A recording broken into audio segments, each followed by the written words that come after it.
नमस्कार विद्यार्थी मित्रांनो, स्वागत आहे तुमचं राठोड ऑनलाईन अकॅडमीच्या या आपल्या ऑनलाईन प्लॅटफॉर्मवर.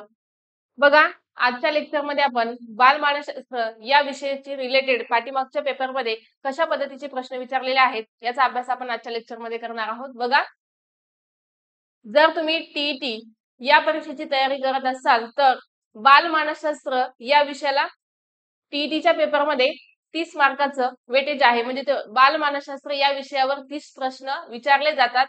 टीईटी पेपर फर्स्ट असेल किंवा पेपर सेकंड असेल, तर या दोन्ही पेपरसाठी जर बालमानसशास्त्र हा विषय अभ्यासत असताना तो विषय कशा पद्धतीने अभ्यासला पाहिजे किंवा त्या विषयाचा सिलेबस काय आहे, जेव्हा आपण अभ्यासाला सुरुवात करतो त्यावेळेस त्याचा सिलेबस आणि पीवायक्यू ह्या दोन गोष्टी आपल्यासाठी खूप महत्त्वाच्या असतात. तर मग बालमानसशास्त्र या विषयाचा अभ्यास करत असताना आपण पीवायक्यूचा अभ्यास करत आहोत की पाठीमागच्या टीईटीच्या पेपरमध्ये कशा पद्धतीने बालमानसशास्त्र या विषयावर प्रश्न विचारलेले आहेत. तर आजच्या लेक्चरमध्ये सुद्धा आपण पीवायक्यूच अभ्यासणार आहोत.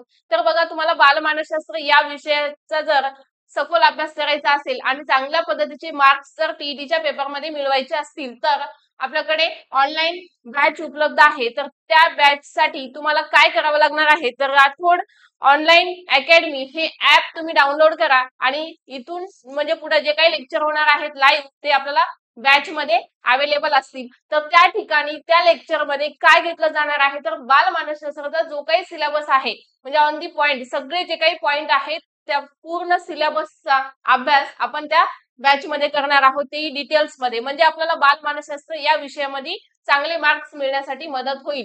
आहे युट्यूबला जे काही लेक्चर आपले चालू आहेत ते फक्त आपण काय करत आहोत की पीवायक्यूचा अभ्यास करत आहोत, पण जे काही कन्सेप्ट आहेत आपले कन्सेप्ट क्लिअर असल्याशिवाय आपल्याला क्वेश्चन सॉल्व्ह होत नाहीत आणि कन्सेप्ट क्लिअर करण्यासाठी आपल्याला अभ्यास करावाच लागणार आहे. जो काही मानसशास्त्राचा सिलेबस आहे त्याचा, तर आपल्याला त्या बॅच मध्ये तो पूर्ण सिलेबस कव्हर करून दिला जाईल.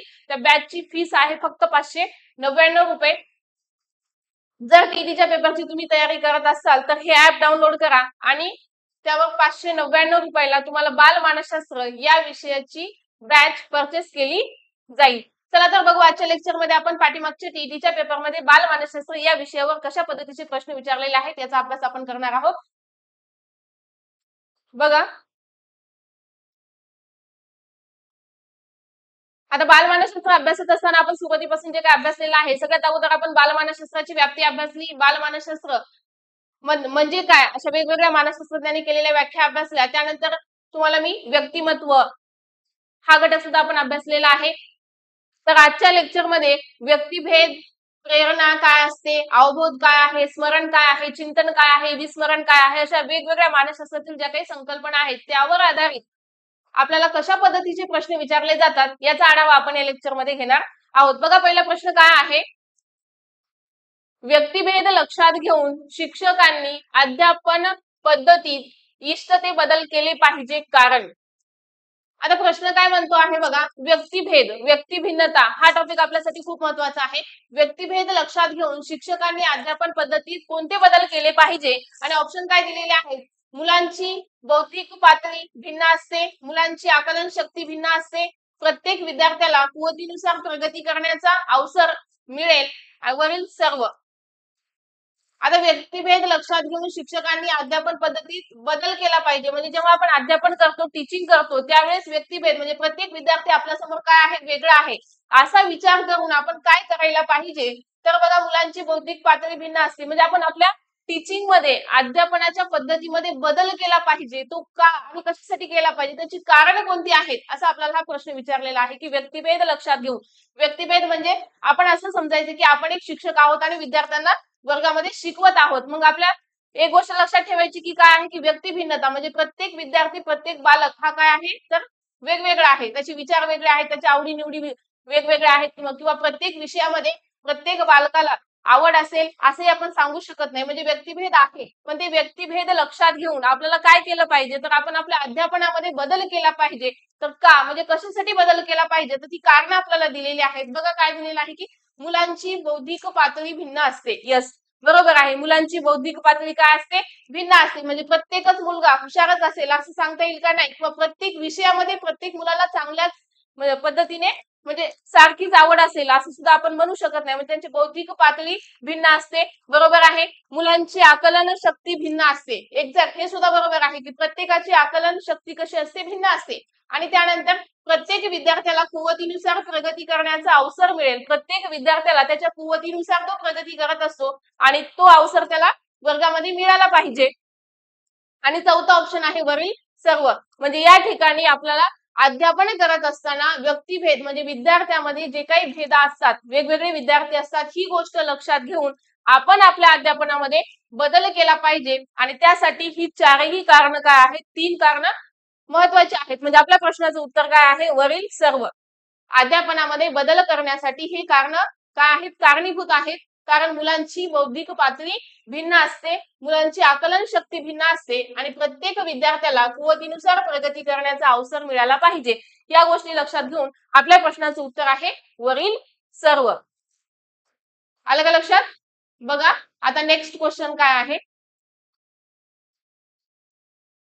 जॉनला लॅटिन भाषा शिकवण्या अगोदर शिक्षकाला जॉन बद्दल माहिती व ज्ञान असले पाहिजे या विधानावरून खालीलपैकी कोणत्या शिक्षणाचा बोध होतो. बघा, जॉनला लॅटिन भाषा शिकवण्या अगोदर शिक्षकाला जॉन बद्दल माहिती व ज्ञान असले पाहिजे. हे सुद्धा काय आहे की आपण जेव्हा वर्गामध्ये शिकवतो, शिक्षक जेव्हा अध्यापन करतात त्यावेळेस शिक्षकाला त्या विद्यार्थ्याबद्दल माहिती असणे हा टॉपिक या ठिकाणी खूप महत्वाचा आहे. म्हणजे आपल्याला त्या विद्यार्थ्याबद्दल माहिती असली पाहिजे. काय दिलेलं आहे की जॉनला लॅटिन भाषा शिकवण्या अगोदर, आता एक विद्यार्थी आहे समजा आणि आपल्याला काय करायचं आहे, त्याला कोणती भाषा शिकवायची आहे, तर आपण अशा पद्धतीचे प्रश्न सोडवत असताना ऍज अ टीचर म्हणजे आपण एक शिक्षक आहोत याच उद्देशाने आपल्याला हे प्रश्न सोडवायचे असतात. बघा, आपण एक शिक्षक आहोत, जॉन नावाचा एक विद्यार्थी आहे आणि त्याला काय शिकवायचं आहे, तर लॅटिन भाषा आपल्याला शिकवायची आहे. तर त्याच्या पहिले आपल्याला काय माहिती असलं पाहिजे, तर जॉन बद्दल संपूर्ण आपल्याला माहिती असली पाहिजे की त्याला ती भाषा आपण शिकवल्यानंतर म्हणजे त्याला जमेल का किंवा त्याची ती कुवत आहे का, अशा पद्धतीचे जे काही त्याच्याबद्दल माहिती आहे ते शिक्षकाला माहिती असणं, त्याबद्दल ज्ञान असणं हे काय आहे, आवश्यक आहे, असले पाहिजे. तर या विधानावरून काय बोध होतो, तर बघा, शिक्षक केंद्र शिक्षण, भाषा केंद्रित शिक्षण, विद्यार्थी केंद्रित शिक्षण आणि ज्ञान केंद्रित शिक्षण असे आपल्याला ऑप्शन दिलेले आहेत. बघा, आता शिक्षक केंद्रित शिक्षण म्हणजे या ठिकाणी काय येतं बघा, शिक्षक केंद्रित शिक्षण जर असेल म्हणजे शिक्षकाशी रिलेटेड आहे. म्हणजे शिक्षकाला काही घेणं देणं नाही विद्यार्थ्याला काय येतं आणि काय येत नाही किंवा त्याला काय आवडतं याचा जर शिक्षक विचार करत नसेल तर ते शिक्षण कोणतं आहे, शिक्षक केंद्रित शिक्षण आहे. म्हणजे आपण शिकवत असताना समोरच्या विद्यार्थ्याला समजेल का नाही याचा जर आपण विचार नाही केला तर ते शिक्षण कोणतं आहे, तर ते शिक्षक केंद्रित आहे.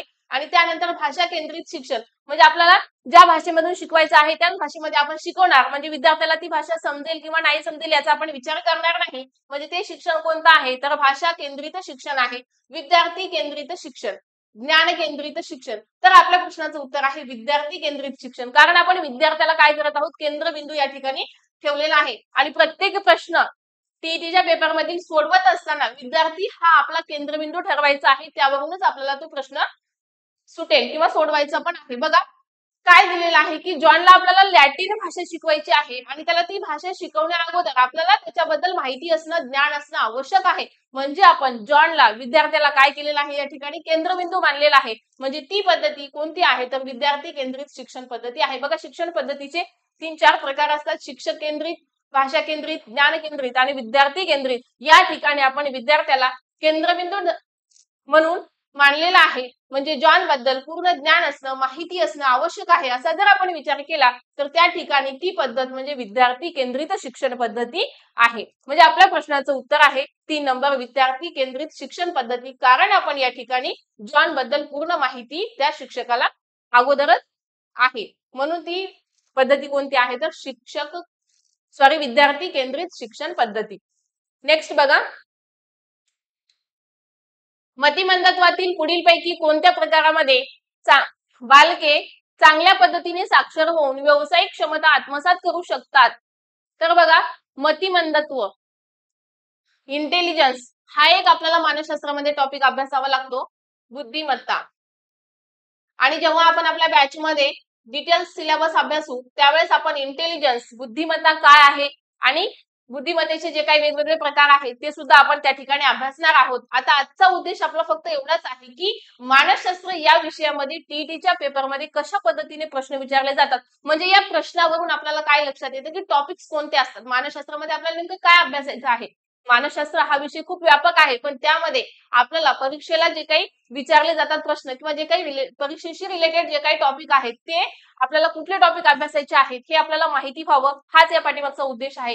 जेव्हा आपण क्वेश्चन पेपर अनालिसिस करतो, जेव्हा आपण प्रश्न पत्रिका बघतो, पाठीमागच्या पेपरमध्ये विचारलेले जेव्हा प्रश्न आपण वाचतो, त्यावरून आपल्याला एक गोष्ट नक्कीच लक्षात येते की आपण जो काही विषय अभ्यासणार आहोत त्यावर कुठल्या टॉपिकवर आणि कशा पद्धतीचे प्रश्न विचारले जातात. बघा या ठिकाणी काय विचारलेलं आहे, मतिमंदत्व म्हणजे कशाशी रिलेटेड आहे हा क्वेश्चन, कुठल्या टॉपिक मध्ये येतो.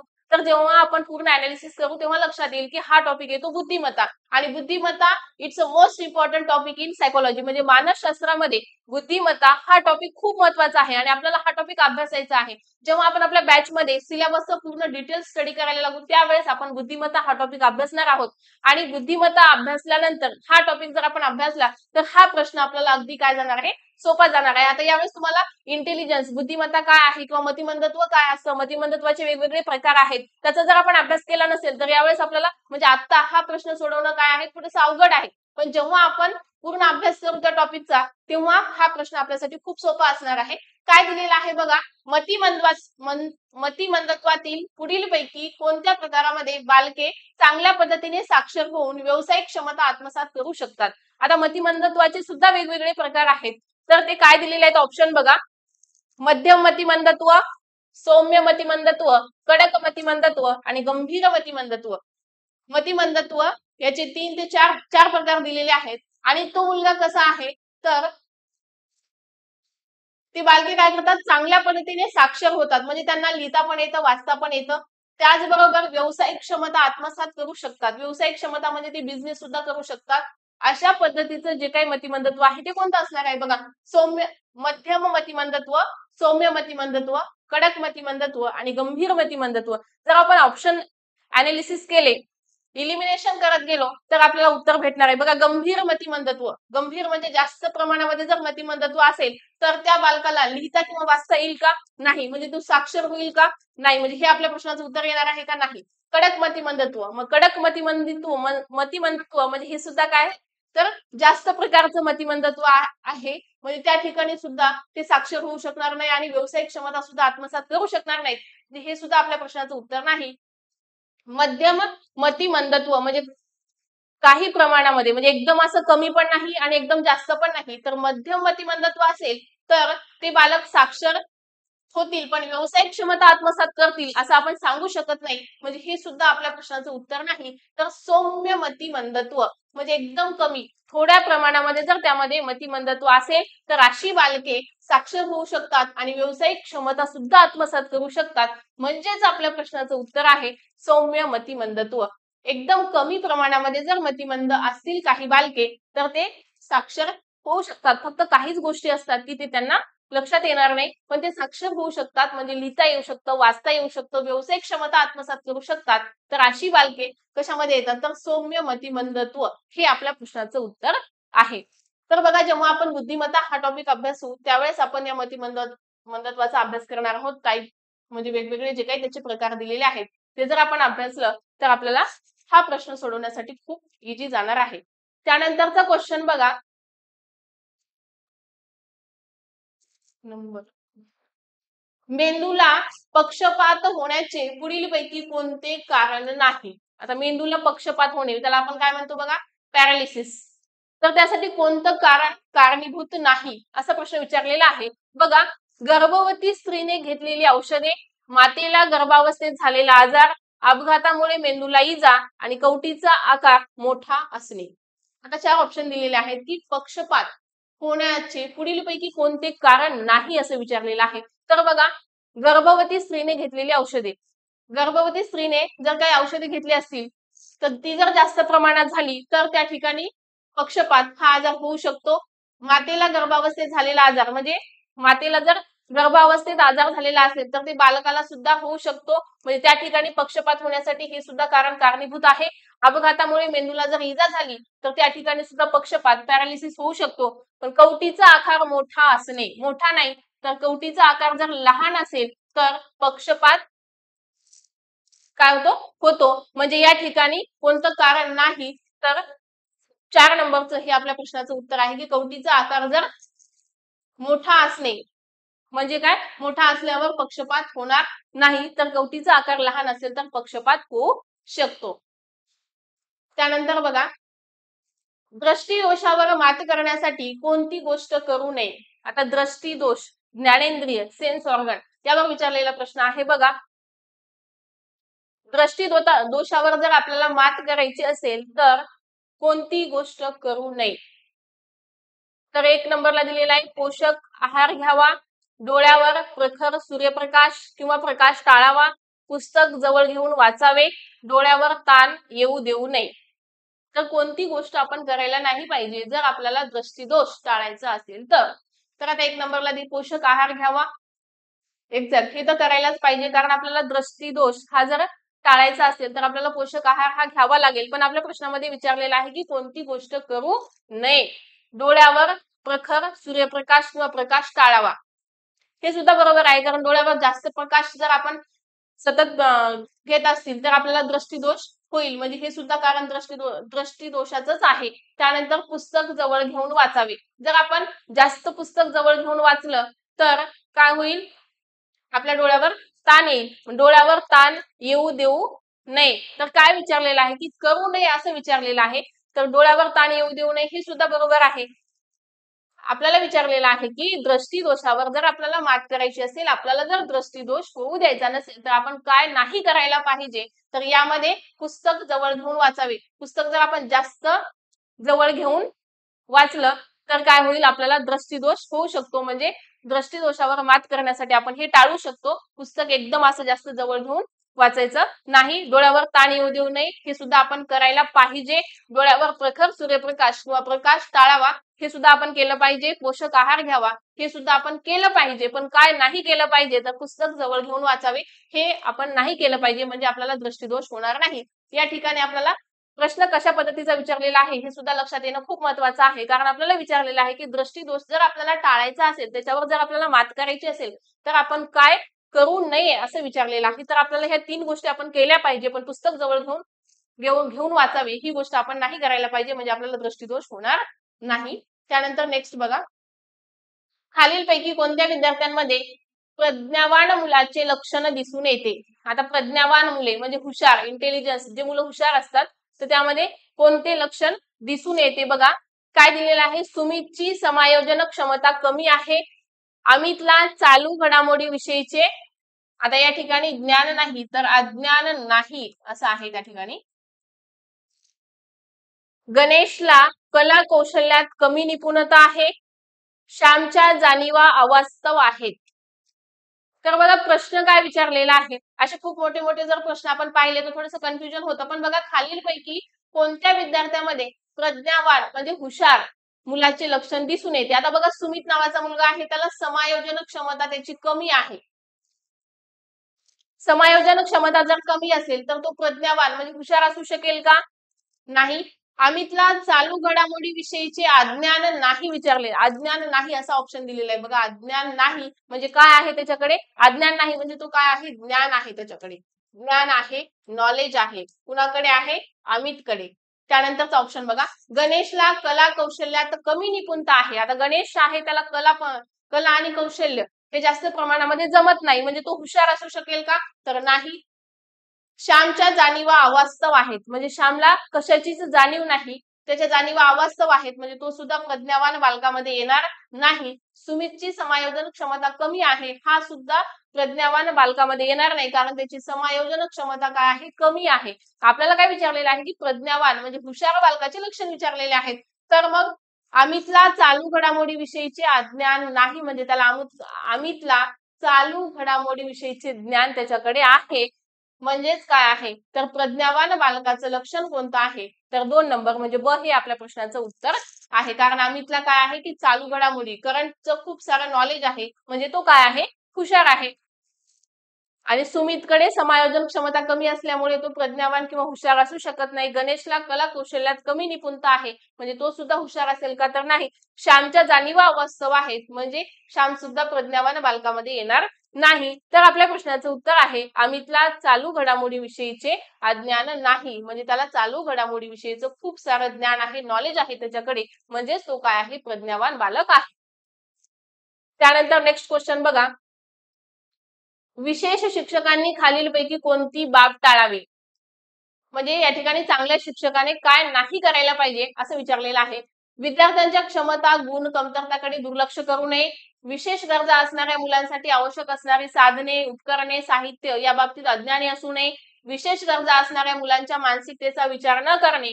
या मुलांसाठी तज्ञांचे मार्गदर्शन मिळवून देण्याचा अधिकाधिक प्रयत्न करणे.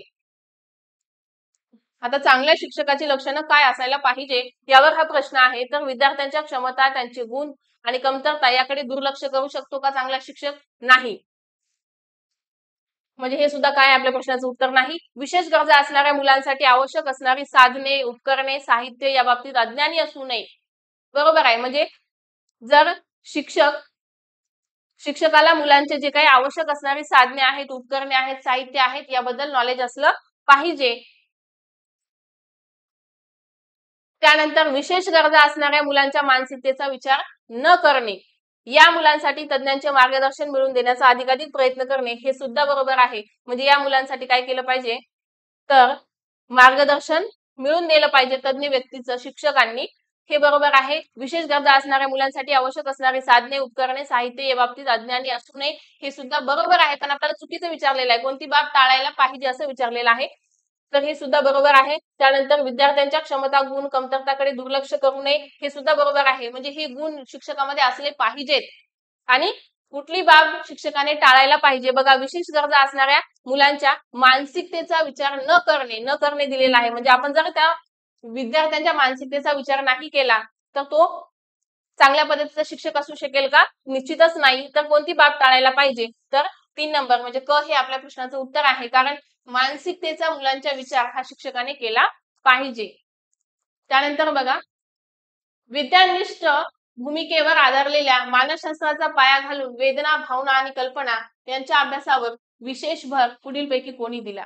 बघा, विज्ञाननिष्ठ भूमिकेवर आधारलेल्या मानसशास्त्राचा पाया घालून वेदना, भावना आणि कल्पना. आता मानसशास्त्रातील हे जे काही कन्सेप्ट आहेत, वेदना असतील, भावना असतील आणि कल्पना असतील, तर याच्या अभ्यासावर विशेष भर कोणी दिला आणि मानसशास्त्रज्ञांच्या खाली नावं दिलेली आहेत ऑप्शन मध्ये बघा. तर William Wundt, Charles Darwin, JB. Watson आणि लॉइड मॉर्गन. तर आपल्या प्रश्नाचं उत्तर आहे विल्यम वुंट. विल्यम वुंट या मानसशास्त्रज्ञाने कशाचा अभ्यास केलेला आहे, तर वेदना, भावना, कल्पना, प्रतिमा काय असतात याचा अभ्यास कुणी केला, तर विल्यम वुंट या मानसशास्त्रज्ञाने केलेला आहे. बघा, आपण जेव्हा मानसशास्त्राच्या व्याख्या अभ्यासलेल्या आहे तेव्हा आपण अभ्यासलं होतं की वॉटसनचं काय आहे की वर्तनवादी मानसशास्त्रज्ञ म्हणून ओळखला जातो. त्याने वर्तनाचा अभ्यास केलेला आहे. आणि चार्ल्स डार्विन याचा उत्क्रांतीवादाचा सिद्धांत आहे.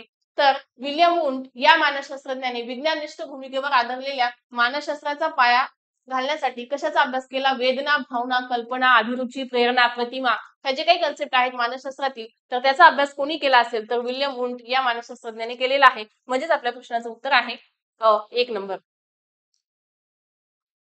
त्यानंतरचा नेक्स्ट क्वेश्चन बघा, बॅगले यांनी कोणती उपपत्ती मांडली. बॅगले हा एक मानसशास्त्रज्ञ आहे आणि त्याने कोणती उपपत्ती मांडली, तर बघा, जे काही उपपत्त्या आहेत, कोणत्या मानसशास्त्रज्ञाने कोणती उपपत्ती मांडली हे आपल्याला म्हणजे तोंडपाठ असलं पाहिजे. प्रत्येक मानसशास्त्रज्ञाच्या उपपत्तीची नावं वेगवेगळी आहेत, ती आपल्याला लक्षात ठेवायची आहेत आणि त्यावर हमखास प्रश्न विचारले जातात. तर बॅगले हा एक मानसशास्त्रज्ञ आहे आणि त्यांनी कोणती उपपत्ती मांडली, बघा ऑप्शन दिलेले आहेत. पूर्णाकारवादी उपपत्ती, समान घटकांची उपपत्ती, सामान्यीकरणाची उपपत्ती आणि आदर्शवादी उपपत्ती. तर बॅगले याची काय आहे, तर आदर्शवादी उपपत्ती आहे. कुणाची? बॅगले या मानसशास्त्रज्ञाची आदर्शवादी उपपत्ती आहे. त्यानंतरचा नेक्स्ट क्वेश्चन बघा, क्वेश्चन रीड करा.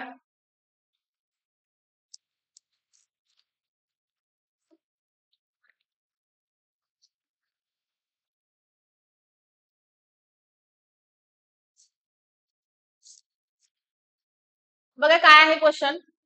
अध्यापनासंबंधीची पुढील 4 स्पष्टीकरण कोणी दिले आहेत. आता अध्यापनावर प्रश्न विचारलेला आहे. म्हणजे अध्यापन कुणा करायचं असतं, शिक्षकांना. आपल्याशीच रिलेटेड हा क्वेश्चन आहे. अध्यापनासंबंधीची पुढील 4 स्पष्टीकरण कोणी दिले आहेत. बघा वर्णनात्मक, परिणामात्मक, उद्दिष्टाधिष्ठित आणि आदर्शवादी. तर अध्यापन कशा पद्धतीचं असायला पाहिजे यावर कोणत्या मानसशास्त्रज्ञांनी सांगितलेलं आहे. तर असं आपल्याला विचार, कोणी सांगितलं की अध्यापन हे वर्णनात्मक असलं पाहिजे. त्यानंतर अध्यापनामध्ये परिणामकारकता असली पाहिजे. अध्यापन हे उद्दिष्टाधिष्ठित असलं पाहिजे. जेव्हा आपण टीचिंग करतो, अध्यापन करतो, त्यावेळेस आपलं काहीतरी उद्दिष्ट असलं पाहिजे आणि ते उद्दिष्ट आपलं साध्य झालं पाहिजे. म्हणजे वर्णनात्मक असलं पाहिजे. आपण शिकवत असताना वेगवेगळ्या गोष्टीचं वर्णन करून विद्यार्थ्यांना शिकवलं पाहिजे. त्यानंतर ते अध्यापन झाल्यानंतर त्याचा काहीतरी परिणाम पण झाला पाहिजे. म्हणजे ते परिणामात्मक असलं पाहिजे. त्याचबरोबर उद्दिष्टाधिष्ठित म्हणजे अध्यापन करत असताना शिक्षकाचं काहीतरी उद्दिष्ट असलं पाहिजे आणि ते उद्दिष्ट साध्य झालं पाहिजे. त्यानंतर अध्यापन हे आदर्शवादी असलं पाहिजे. तर या 4ही संकल्पना कुणी सांगितलेल्या आहेत. तर तो मानसशास्त्रज्ञ कोण आहे. तर B.O. स्मिथ या मानसशास्त्रज्ञाने सांगितलेलं आहे. बघा अध्यापनासंबंधीच्या सुद्धा वेगवेगळ्या व्याख्या आहेत. आता जेव्हा आपण अभ्यासाला सुरुवात करतो मानसशास्त्राच्या, शैक्षणिक मानसशास्त्रातील हा क्वेश्चन आहे. बघा तुम्हाला शैक्षणिक मानसशास्त्रामध्ये मोस्ट इम्पॉर्टंट टॉपिक आहेत अध्ययन, अध्यापन. तर यामध्ये अध्ययन आणि अध्यापन अभ्यासत असताना अध्ययनावर परिणाम करणारे घटक, त्याचबरोबर अध्यापनावर परिणाम करणारे घटक कोणते आहेत. तर याचा सुद्धा आपल्याला अभ्यास करावा लागणार आहे. तर हा प्रश्न विचारलेला आहे अध्यापनाशी संबंधित. म्हणजे अध्यापन करत असताना कोणत्या मानसशास्त्रज्ञाने, वेगवेगळ्या मानसशास्त्रज्ञाने अध्ययन आणि अध्यापनाच्या व्याख्या सुद्धा सांगितलेल्या आहेत. तर त्यामध्येच विचारलेलं आहे की अध्यापनासंबंधी जे काही कन्सेप्ट सांगितलेले आहेत की अध्यापन हे वर्णनात्मक असलं पाहिजे, त्याचबरोबर परिणामात्मक असलं पाहिजे, उद्दिष्टाधिष्ठित असलं पाहिजे आणि आदर्शवादी अध्यापन असलं पाहिजे, असं कोणत्या मानसशास्त्रज्ञाने सांगितलं. तर तो मानसशास्त्रज्ञ म्हणजे B.O. स्मिथ या मानसशास्त्रज्ञाने सांगितलेला आहे. आता त्यानंतरचा क्वेश्चन बघा. हा प्रश्न कित्येक वेळा विचारलेला आहे बघा पेपरमध्ये. शालेय अध्यापनाची प्रतिमान मॉडेल ऑफ स्कूल लर्निंग कोणी शोधून काढले. मॉडेल ऑफ स्कूल लर्निंग कोणी शोधून काढले आणि मॉडेल ऑफ स्कूल लर्निंग काय आहे याचा अभ्यास आपण आपल्या बॅच मध्ये जेव्हा आपण सिलेबस अभ्यासू तेव्हा आपण अभ्यासणार आहोत. तर मॉडेल ऑफ स्कूल लर्निंग कोणी शोधून काढले. तर त्या शास्त्रज्ञाचं नाव आहे जॉन बी कॅरोल. जॉन बी कॅरोल या मानसशास्त्रज्ञाने काय केलं. तर मॉडेल ऑफ स्कूल लर्निंग काय केलेलं आहे, अध्यापनासंबंधी शोधून काढलेलं आहे की विद्यार्थ्याला शाळेमध्ये कशा पद्धतीने शिकवलं पाहिजे, अध्यापन कशा पद्धतीचं असलं पाहिजे, त्यालाच मॉडेल ऑफ स्कूल लर्निंग असं म्हटलेलं आहे. तर ते कोणी शोधून काढलं. तर जे.बी. कॅरोल या मानसशास्त्रज्ञाने शोधून काढलेलं आहे. तर बघा पुढं जे.बी. कॅरोल यांचे प्रभुत्व अध्ययन विषयक प्रतिमाने आहेत. अध्ययन विषयक त्याचं काय दिलेलं आहे, प्रतिमाने दिलेले आहेत आणि ते कोणते आहेत बघा. उत्तम अध्यापन, अध्ययन, अध्यापन, रचना मांडणी, अध्ययन करण्यास योग्य वेळ, अध्ययनात सातत्य व चिकाटी, योग्य अध्ययन क्षमता, योग्य मार्गदर्शन करून अपेक्षित वर्तन बदल घडवून आणणे. हे त्याने काय सांगितलेलं आहे की अध्ययन विषयक प्रतिमाने म्हणजे अध्ययन कशा पद्धतीने करायला पाहिजे, अध्यापन कशा पद्धतीने करायला पाहिजे या संबंधी त्याने काही नियम सांगितलेले आहेत की उत्तम अध्यापन असलं पाहिजे. अध्यापन कसं असलं पाहिजे, उत्तम. त्यानंतर अध्ययन, अध्यापन, रचना मांडणी. त्याची अध्ययन आणि अध्यापन यामध्ये काय असलं पाहिजे, रचना मांडणी असली पाहिजे. त्यानंतर अध्ययन करण्यास योग्य वेळ दिला पाहिजे. अध्ययनात सातत्य आणि चिकाटी, मोस्ट इम्पॉर्टंट. अध्ययनामध्ये काय असलं पाहिजे, तर सातत्य असलं पाहिजे आणि त्याचबरोबर चिकाटी सुद्धा असली पाहिजे. तरच आपलं ध्येय उद्दिष्ट काय होईल, साध्य होईल. योग्य अध्ययन क्षमता आणि अध्ययनाची आपल्याकडे योग्य क्षमता सुद्धा असली पाहिजे. योग्य मार्गदर्शन करून अपेक्षित वर्तन बदल घडून आणणे. हे जे.बी. कॅरोल याने काय सांगितलेलं आहे, अध्ययन विषयक त्याचे प्रतिमान सांगितलेले आहेत. त्यानंतर बघा नेक्स्ट क्वेश्चन आहे. आता एवढा मोठा क्वेश्चन जर आपण पाहिला तर वाटतं की प्रश्न काय असेल, खूप अवघड असेल आणि हे प्रश्न टीईटीच्या पेपरमध्ये एक्झॅक्ट जशास तसे विचारलेले आहेत. जेव्हा आपण पूर्ण प्रश्न अभ्यासतो, त्याचं अनालिसिस करतो, जेव्हा तो प्रश्न आपण मोस्ट म्हणजे जास्त महत्वाचं काय आहे ते प्रश्न आपल्याला समजणं महत्वाचं आहे, तेव्हाच आपण त्या उत्तरापर्यंत पोहोचू शकतो. बघा प्रश्न काय आहे, शिक्षक व विद्यार्थी यांच्यामधील आंतरक्रियेच्या प्रक्रियेवर परिणाम करणारे खालीलपैकी घटक कोणते आहेत. आता काय विचारलेलं आहे बघा, शिक्षक व विद्यार्थी यांच्यामध्ये जे काही आंतरक्रिया होते, जे काही कम्युनिकेशन होतं, टीचर अँड स्टुडंट म्हणजे विद्यार्थी आणि शिक्षक यांच्यामध्ये जे काही आंतरक्रिया घडत असते, जे काही संवाद होत असतो, त्या प्रक्रियेवर परिणाम करणारे खालीलपैकी कोणते घटक आहेत असं विचारलेलं आहे. आता शिक्षक विद्यार्थी आपण असं आपण असं गृहीत धरायचं की आपण एक शिक्षक आहोत आणि आपण शिकवत आहोत विद्यार्थ्यांना. शिक्षक आणि विद्यार्थी यांच्यामध्ये कम्युनिकेशन होत असताना, आंतरक्रिया होत असताना वर्गामध्ये त्यावर परिणाम करणारे वर्गातील जे काही इतर घटक आहेत ती कोणती आहेत हे आपल्याला विचारलेलं आहे. तर बघा वर्गातील विद्यार्थ्यांची विविध गट. आता वर्गातील विद्यार्थी बघा वेगवेगळ्या प्रकारचे गट करतात.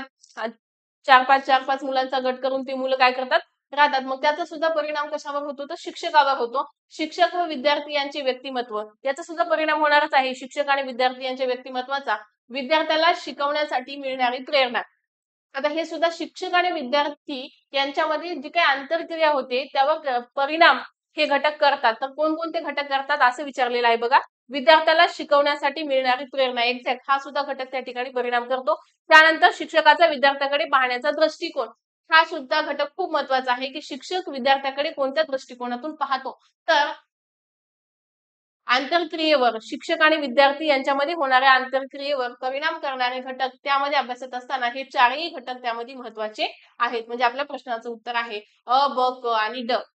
वर्गातील विद्यार्थ्यांचे विविध गट हे सुद्धा शिक्षक आणि विद्यार्थी यांच्यामध्ये संवाद होण्यासाठी महत्वाचा घटक आहे. त्यानंतर शिक्षक व विद्यार्थी या दोघांचेही व्यक्तिमत्व आंतरक्रियेसाठी महत्वाचं आहे.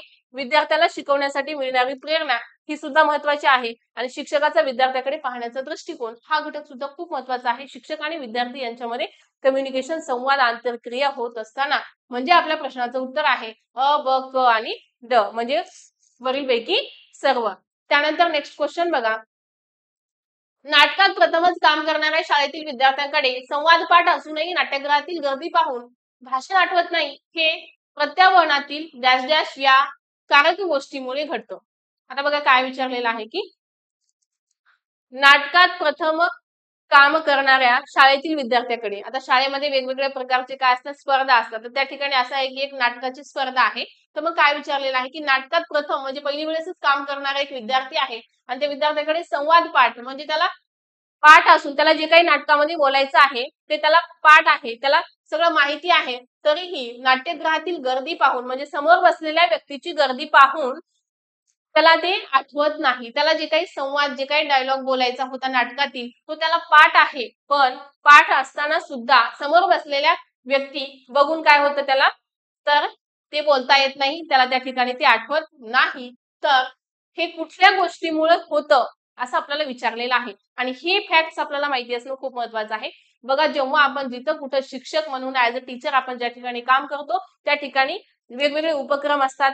शाळेमध्ये वेगवेगळे कार्यक्रम असतात. तर त्या ठिकाणी विद्यार्थी काय करतात स्टेज करेज आपण म्हणतो त्याला स्टेज करेज किंवा स्टेजवर येऊन बोलणं प्रत्येकाला काय होतं जमत नाही. तर अशातलाच हा एक भाग आहे की एक नाटकाची स्पर्धा आहे आणि त्या नाटकामध्ये एका विद्यार्थ्याला एक संवाद बोलायचा होता. तो त्याला पाठ आहे. त्याला म्हणजे त्याला माहिती आहे मला काय बोलायचं आहे. पण समोर बसलेल्या माणसांची गर्दी बघून त्याला त्या ठिकाणी काहीच आठवत नाही.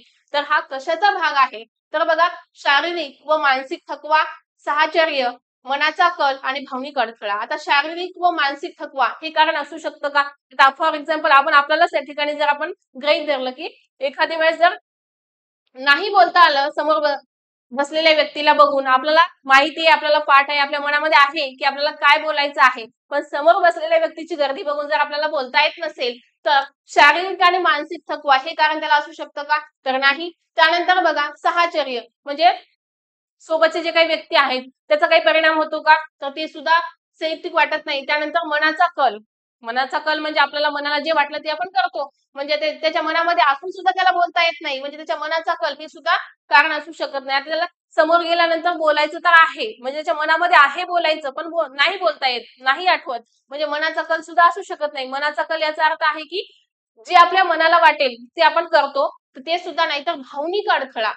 भावनिक अडथळा हे आपल्या प्रश्नाचं उत्तर आहे. म्हणजे इमोशनल बॅरियर्स असं त्याला म्हणू आपण की भावनिक अडथळा. बघा कित्येक विद्यार्थ्यांना आणि प्रत्येक म्हणजे काही व्यक्तींना की जे काही बोलायचं असतं ते समोर जर माणसाची गर्दी जास्त असेल तर त्या ठिकाणी ते कम्युनिकेशन त्यांना करता येत नाही, बोलता येत नाही. तर तो कोणता अडथळा आहे? तर तो भावनिक अडथळा आहे. तर अशा पद्धतीचे आपल्याला प्रश्न विचारले जातात. त्या ठिकाणी आपण एक शिक्षक म्हणून आपल्याला हे सगळं ज्ञान असणं खूप महत्वाचं आहे की त्या विद्यार्थी जर आपण एखादा कार्यक्रम असेल आणि त्या ठिकाणी जर काही मुलं म्हणजे स्टेजवर आले, म्हणजे एखादा मुलगा स्टेजवर बोलण्यासाठी आला, त्याला माहिती मला काय बोलायचं आहे, त्याच्या मनामध्ये आहे, तरी पण त्याला समोर बसलेल्या व्यक्तीची गर्दी बघून काहीच आठवत नाही किंवा त्याला बोलता येत नाही, तर त्या ठिकाणी भावनिक अडथळा म्हणजे इमोशनल बॅरियर्स त्या मुलामध्ये आहेत, असं आपल्याला त्या ठिकाणी म्हणावं लागेल. त्यानंतरचा नेक्स्ट क्वेश्चन बघा. सहवास विषयक प्रेरणा खालीलपैकी कोणत्या प्रेरणेचा घटक आहे? आता प्रेरणा, मोटिवेशन हा टॉपिक आपल्याला अभ्यासायचा आहे आणि हा टॉपिक खूप महत्वाचा आहे कारण यावर खूप सारे प्रश्न टीईटीच्या पेपरमध्ये विचारले जातात. बघा, सहवास विषयक प्रेरणा. आता प्रेरणेचे वेगवेगळे काय आहेत? प्रकार आहेत. मोटिवेशन. आता प्रत्येक माणसामध्ये सेल्फ मोटिवेशन म्हणजे आपण स्वतः मोटिवेट होत असतो. आपल्याला काहीतरी उद्दिष्ट असतं ते साध्य करण्यासाठी आपण ठरलेलं असतं काय करायचं, प्लॅन ठरलेला असतो, त्याच्यावर आपण कृती करतो आणि आपल्या उद्दिष्टापर्यंत पोहोचण्याचा आपण प्रयत्न करतो. म्हणजे सेल्फ मोटिवेशन, स्वतः आत्मप्रेरणा तर असतेच, त्याचबरोबर बाहेरून सुद्धा काही फॅक्टर्स असतात की ते आपल्याला मोटिवेट करतात. तर त्या ठिकाणी प्रेरणेचे वेगवेगळे प्रकार आहेत. तर आपल्याला या ठिकाणी काय विचारलेलं आहे की सहवास विषयक प्रेरणा खालीलपैकी कोणत्या प्रेरणेचा घटक आहे? तर त्या ठिकाणी शारीरिक प्रेरणा, व्यक्तिगत प्रेरणा, सामाजिक प्रेरणा आणि वरील सर्व असे ऑप्शन दिलेले आहेत. तर सहवास म्हणजे सोबत असणं, तर ही प्रेरणा कोणती आहे? तर आपल्या प्रश्नाचं उत्तर आहे सामाजिक प्रेरणा. आणि बघा, आजच्या तारखेला आपण प्रेरणा म्हणजे मोटिवेशन यावर लाईव्ह लेक्चर होणार आहे युट्यूबला. तर त्या ठिकाणी आपण प्रेरणा हा टॉपिक खूप डिटेल्स मध्ये अभ्यासणार आहोत. प्रेरणेचे प्रकार सुद्धा पाहणार आहोत. तर बघा, या ठिकाणी सहवास विषयक प्रेरणा ही सामाजिक प्रेरणा आहे. तर आपल्या प्रश्नाचं उत्तर आहे 3 नंबर. त्यानंतर बघा, खालीलपैकी अवधानाला नियंत्रित करणारा बाह्य घटक कोणता? अवधान. आता अवधानावर हा प्रश्न विचारलेला आहे. पाठीमागचा कशावर होता? तर प्रेरणेवर होता. तर अवधानाला नियंत्रित करणारा बाह्य घटक कोणता? आता अवधान. अवधान म्हणजे काय आहे? कशाला म्हणायचं अवधान? बघा, काय विचारलेलं आहे की अवधान म्हणजे लक्ष केंद्रित होणे एखाद्या गोष्टीकडे. तर अवधानाला नियंत्रित करणारा, ते थांबवणारा घटक कोणता आहे? नियंत्रित करणारा बाह्य घटक कोणता आहे? अभिरुची, तत्कालिक गरजा, सवय आणि परिवर्तन. अवधान म्हणजे लक्ष केंद्रित होणे एखाद्या गोष्टीकडे. तर बघा, त्यामध्ये अभिरुची म्हणजे आपल्या आवडीनुसारच आपण आपलं त्या ठिकाणी लक्ष जाईल एखाद्या गोष्टीकडे, असं होऊ शकतं का? नाही. आता रस्त्याने चालत असताना एखादी गोष्ट आपल्याला जर आवडत नसेल तर आपण त्या ठिकाणी लक्ष केंद्रित म्हणजे आपल्या मनात जरी नसेल, आपल्याला आवड जरी नसेल त्या गोष्टीबद्दल, तरी सुद्धा आपलं लक्ष त्या ठिकाणी तिकडं केंद्रित होतं. म्हणजे आपलं अवधान त्या ठिकाणी जातं त्या वस्तूकडे असेल किंवा एखादी घटना घडत असेल त्या ठिकाणी. म्हणजे त्या ठिकाणी अभिरुची असू शकत नाही. तर त्यानंतर तात्कालिक गरजा हे सुद्धा नाही असू शकत. सवय म्हणजे एखाद्या व्यक्तीला सवयच आहे असं पण आपण म्हणू शकत नाही. सवय जरी असेल तर ते काय विचारलेलं आहे की अवधानाला नियंत्रित करणारा घटक कोणता आहे? तर ते म्हणजे आपल्या प्रश्नाचं उत्तर आहे परिवर्तन. परिवर्तन म्हणजे काय? बदल. आता फॉर एक्झाम्पल रस्त्याने चालत जात असताना दररोज जरी डेली शेड्यूल तेच असेल आजूबाजूला वातावरण, पण एखाद्या दिवशी जर त्या ठिकाणी बदल झाला तर त्या ठिकाणी आपलं लक्ष लवकर केंद्रित होतं. म्हणजे परिवर्तन होणे, बदल होणे हे काय आहे? अवधानाला परिणाम करणारा घटक आहे ते. परिवर्तन म्हणजे बदल झाला एखाद्या गोष्टीमध्ये तर आपलं त्या ठिकाणी लक्ष लवकर केंद्रित होतं त्या गोष्टीकडे. म्हणजेच परिवर्तन हे आपल्या प्रश्नाचं उत्तर आहे. आता आपल्याला अवधान ही संकल्पना सुद्धा समजून घ्यायची आहे. अवधान असेल, प्रेरणा असेल, विस्मरण असेल, स्मरण असेल, प्रतिमा असेल, तर अशा वेगवेगळ्या ज्या काही कन्सेप्ट आहेत बालमानसशास्त्रातील, त्याचा जर आपण अभ्यास केला तर आपल्याला हे प्रश्न सोडवायला अगदी सोपे जातील. तर बघा, आजच्या लेक्चरमध्ये आपण टीईटीच्या पेपरमध्ये विचारलेले प्रश्न, कशा पद्धतीचे प्रश्न कोणत्या टॉपिकवर कसे विचारले जातात याचा आपण अभ्यास केलेला आहे. तुम्हाला जर हे लेक्चर आवडला असेल तर लाईक करा आणि तुमच्या मित्रमैत्रिणीपर्यंत शेअर करा, म्हणजे जेणेकरून त्यांना सुद्धा या लेक्चरचा फायदा होईल जर तुम्ही बालमानसशास्त्राचा अभ्यास करत असतील तर. धन्यवाद.